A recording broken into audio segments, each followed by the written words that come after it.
Thanks, Andrew. It's wonderful to be here, and I am honored, as my colleagues are, to have had this invitation, and the hospitality has been wonderful.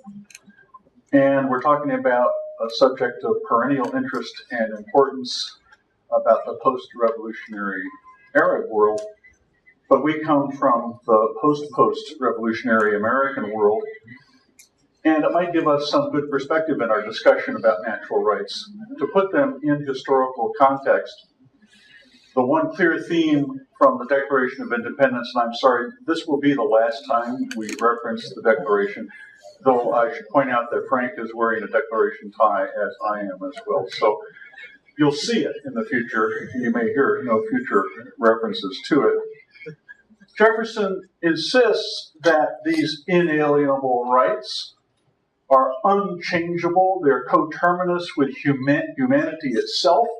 They come from, as the phrase says, nature, not from human institution or invention. They transcend any particular historical time or place. Now, I have a professional interest in promoting Jefferson and Jefferson studies, and I don't like to quarrel with my subject, but I want to point out that the discovery of natural rights by American revolutionaries came at a very specific moment, and it came as a surprise to them. You might well ask, if these principles had been always well known, why didn't anybody ever act on them before the Americans? One of the reasons why patriotic Americans could be so overweeningly exceptionalist, patriotic in their professions is that there is this sense that we did what mankind needed to be done. What's wrong with you, mankind? When will you catch up with us? Well, I'm going to talk about natural rights in the specific American context, and I want to make two major claims. One was previewed for me by Professor Al-Haddad, who talked about nature's God. We haven't referred to nature's God yet. And that is the reference to a deity in the Declaration of Independence. And for all of the founders were natural philosophers who shared in this great moment of enlightenment. I think the real outstanding question for us is, does the Enlightenment live? And listening to this morning's talk, I'm convinced by Jean-Pierre and Tom that, in fact, the Enlightenment still has legs. We can prove it. We've got the data. This is the world that the Enlightenment gave us. But it's one of the characteristics of post-Enlightenment malaise that we don't necessarily believe in the Enlightenment anymore. And it's that disconnect between the improvement of the human condition and our increasing skepticism, malaise, sense of alienation from the founding principles of the Enlightenment that is, I think, very troubling. We've talked about rights inflation, how everything is a right now. Your very existence entails not just the right to life, but, and this is the first time I ever thought about beauty with my other participants, and I never think about beauty. There's an obvious reason for that. We don't have a right to all these things. The word that we talked about false rights or phony rights, we're also talking about increasingly entitlements that come out of the contractual understandings that governments make with their peoples. And I hope this entitlement doesn't fail during my lifetime because I'm depending on Social Security. In any case, let's go back to that moment of American nation-making and look more closely at the premises of Enlightenment thought and how they enabled Americans to discover that they were a people. Now, as we've heard, the United States didn't obviously exist. It was a peripheral part of the British world. And in fact, the people who made the revolution didn't intend to make a revolution. They simply wanted the British Empire to be reformed along lines that were congenial to them. This is very important because often a sense of rights, a sense of natural rights, a sense of the need for national liberation is what drives revolutions. Throw off the foreign tyrant. Liberate us so that we can govern ourselves. But Americans simply wanted to be British. That was denied to them on the terms that they would find acceptable. So you might say, and this is my first deflationary point, that the American movement for independence, the American Declaration of Independence, was opportunistic. It was an effort to get from the European state system what Americans couldn't get from Britain. It was an effort to manipulate the balance of power to gain recognition from the powers of the earth, as Frank suggested, in order to renegotiate the terms of the relationship between old world and new, and the basic interest was commercial. It had to do with terms of trade. That's a deflationary beginning to my story. You'd like to think that Thomas Jefferson read John Locke, and he certainly did. He read much too much. They didn't let people be professors in those days the way they are now. Obviously, Jefferson would have been on the faculty of some major university reading those books and criticizing them. He was a polymath. He was a brilliant man. But he became a revolutionary not because he was learned, but because of the frustrations that patriots in Virginia and other British provinces had in the sense that they were not being treated as equals by their British masters and overlords. And that key term, equality, is one that we have to keep in mind. You may say that the equality of all men, in Jefferson's eloquent terms, is a self-evident principle, but the first meaning of equality for Anglo-American patriots was equality within the British Empire. First, they're talking about the rights of Englishmen. I think it's with a sense of humility in the ways in which the forces of history, and we hate that terminology, forces of history, because there are no such thing, but the way historical contingencies and accidents lead to great moments that in retrospect seem to have changed the world. Now, there are a couple of things I want to emphasize about the American experiment in nation-making for what it's worth, whether or not it previews the rest of modern world history, or whether or not it is, as many Americans think, an exceptional aberration, a unique land of liberty in a sea of world misery. I'm convinced that everything is going fine, so cheer up. The world is going in the right direction. But let's talk about that revolution and what Americans hope to make of it. And the first thing to point out is the discovery of Americans of their own nationhood. You might say the invention, a word often used by commentators. From nothing you get something. In fact, people say about the Declaration of Independence that it is circular in its logic. It posits and assumes a people that then declares itself into being. Before the Declaration, we had a loosely coordinated movement of resistance and opposition to British rule without strong central control, with an ad hoc Congress, a term that would refer to a meeting of delegates or diplomats from different states, coordinating resistance. But then what the Americans desperately need in order to protect what they take to be their rights, and remember, those rights for most Americans from the beginning are the rights of Englishmen, and any good Englishman will tell you that those rights come from their property claims. That it's the right to property. That's the mother, the beginning of all modern rights claims, come out of the original rights claims of the Americans and a lot of things associated with them. They want to defend the rights of Englishmen. But to do so effectively, they have to gain the recognition of the powers of the earth. And here's the key. The context for the Americans, as Frank described it, is the context of the Western state system. The conventions that govern that system are known as the law of nations. The law of nations, it's whether or not it's a law at all, it's one of those terms that's very controversial. Is there an international law without effective sanctions? Positivists, those people who believe in the necessity of sanctions, would tell you, as Jeremy Bentham told you about natural rights, that they're nonsense upon stilts. Until you have world government, my friends, you're not going to have natural rights enforced around the world.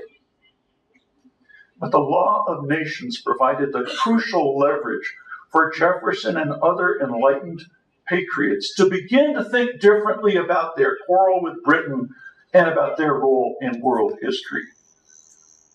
And what they began to think of was the rights of men, natural rights. Natural rights have been around for a long time, but they appear in a new moment, in a new guise for Jefferson and his fellow patriots. They become the basis for massive mobilization. That's my next key term, mobilization. You know that Jefferson owned a lot of slaves, and you'll hear more about that later. You'll know that in his own life and practice, he compromises the principles that he pretends to stand on. He certainly did not believe that there would be an instant millennium in which all people enjoyed their natural rights. And you might well ask, what is a natural right if you can't enjoy it? And that gets to the next big point. You can't enjoy these rights unless you can enforce them. And the first thing you need to do is enforce them against the world in the context of war. We like to think of the Philadelphia Convention in 1787 as this miraculous moment when a bunch of really smart guys got together and said, hey, we could start the world anew.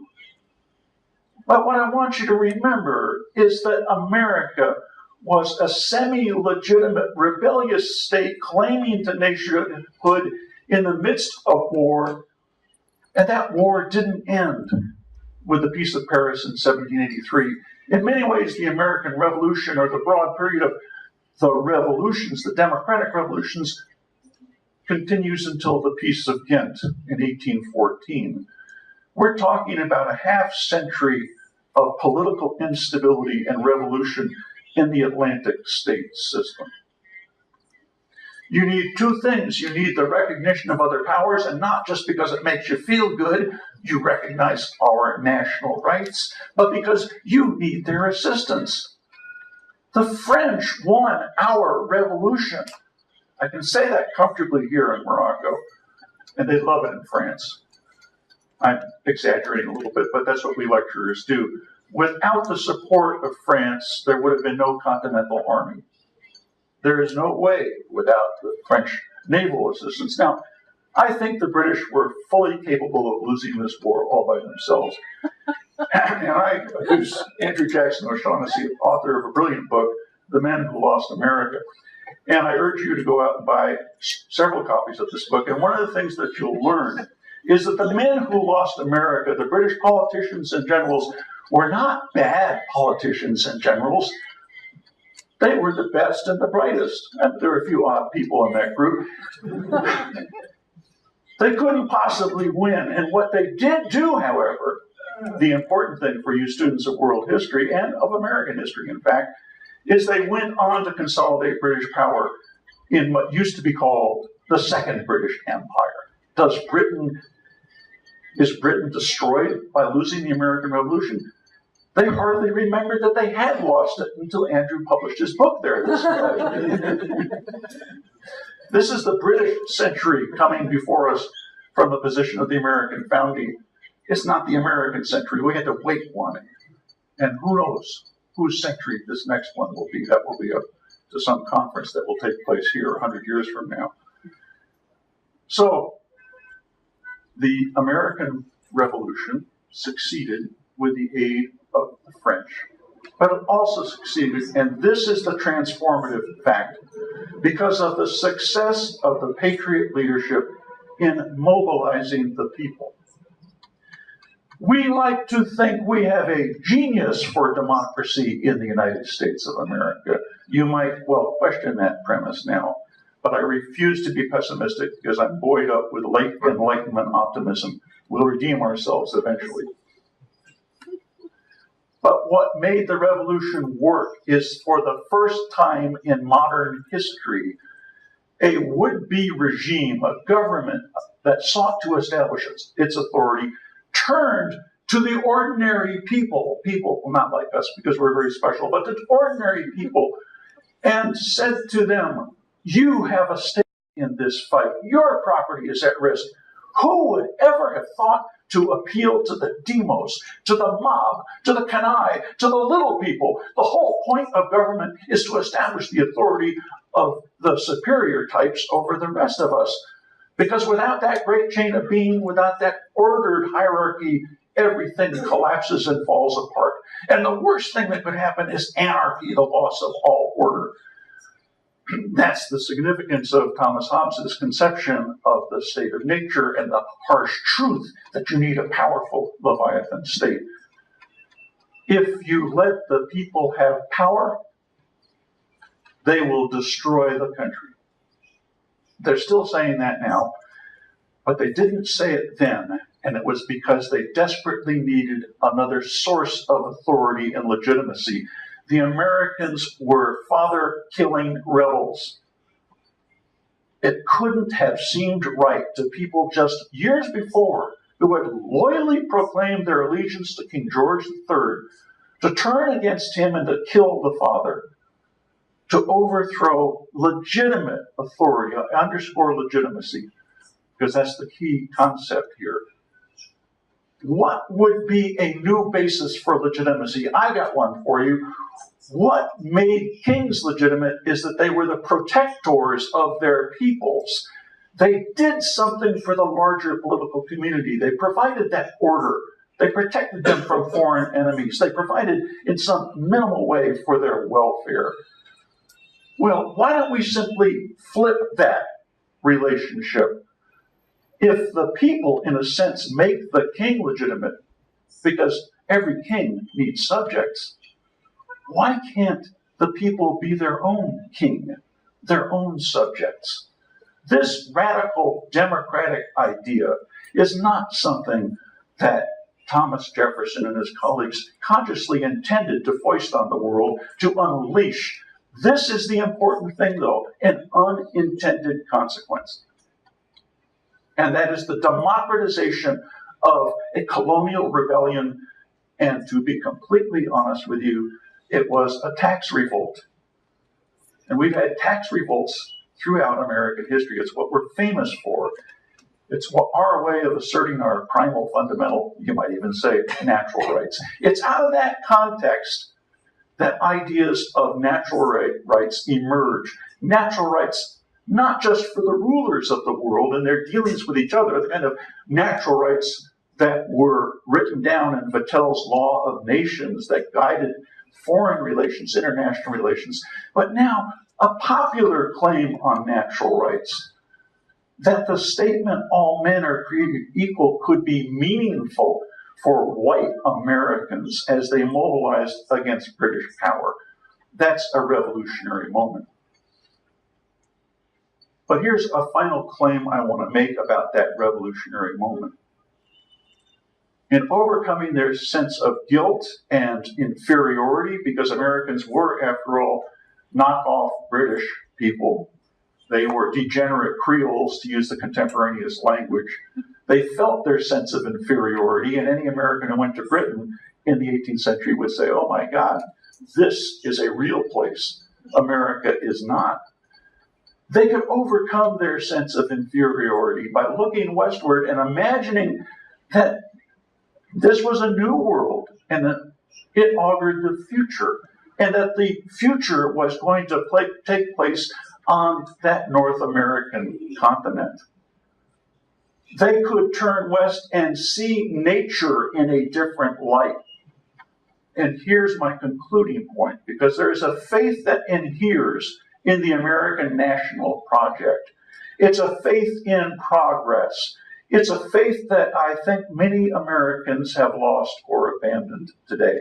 That faith that moving forward under the aegis of Republican self-government, of new governing institutions that had legitimacy because they expressed the will of the people, and we would always govern ourselves fairly and equitably. We would spread tax burdens evenly.